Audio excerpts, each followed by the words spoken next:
जीजा ना हो, ऐसे रंगवाइम ना हो, खाली गाल पछुआइम भीतर डलवाइम ना हो।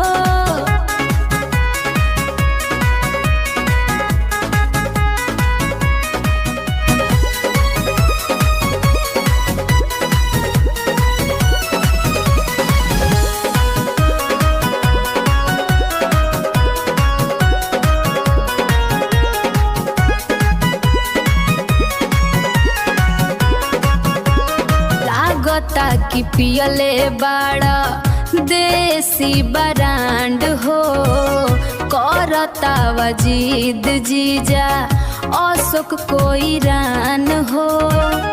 ओम प्रकाश के बोलाई का जीजा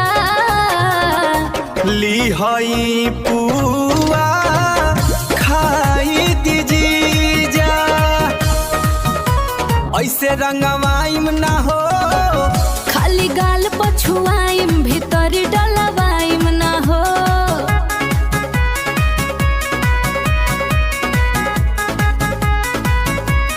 जीजा हई तो हर लग वावे के पड़ी रंग, कतनो चिलइबू बाची ना एको अंग। ना ये जीजा ना हो, ऐसे रंगवाइम ना हो, खाली गाल पछुआइम भीतर